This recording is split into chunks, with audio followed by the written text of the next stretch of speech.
بسم الله الرحمن الرحيم. ألف لام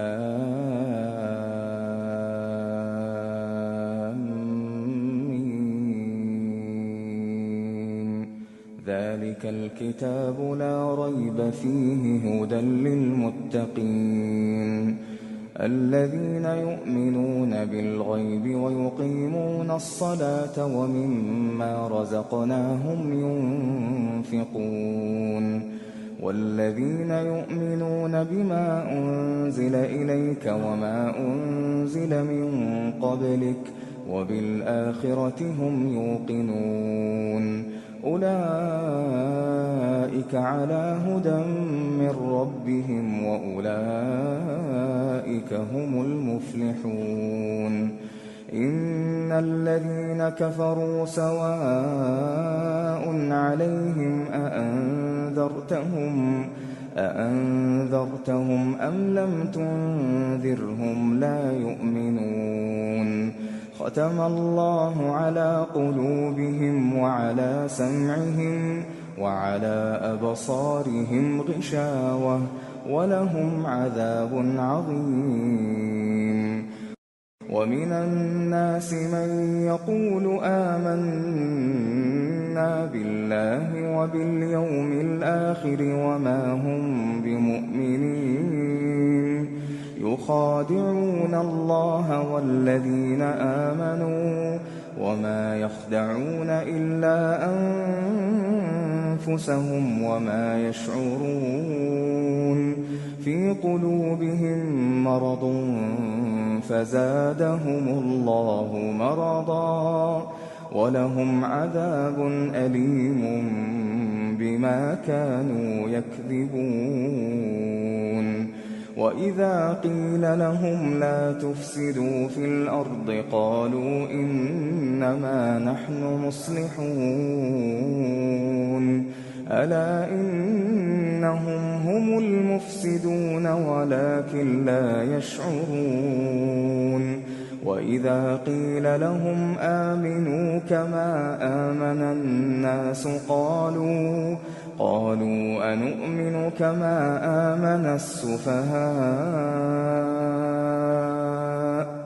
ألا إنهم هم السفهاء ولكن لا يعلمون وإذا لقوا الذين آمنوا قالوا آمنا وإذا خلوا إلى شياطينهم قالوا إنا معكم إنما نحن مستهزئون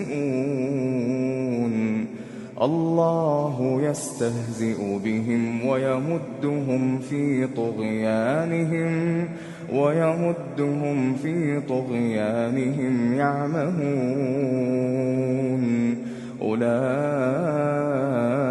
الذين اشتروا الضلالة بالهدى فما ربحت تجارتهم وما كانوا مهتدين مثلهم كمثل الذي استوقد نارا فلما أضاءت ما حوله ذهب الله بنورهم وتركهم في ظلمات لا يبصرون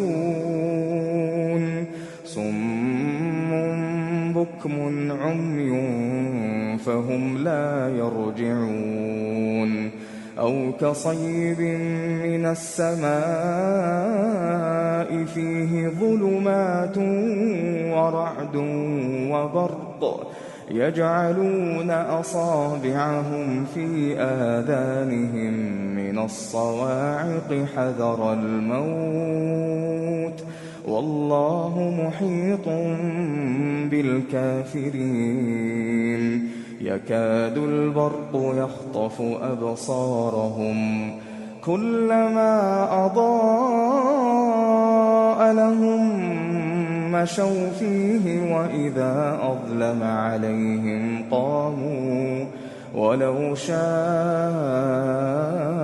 الله لذهب بسمعهم وأبصارهم إن الله على كل شيء قدير.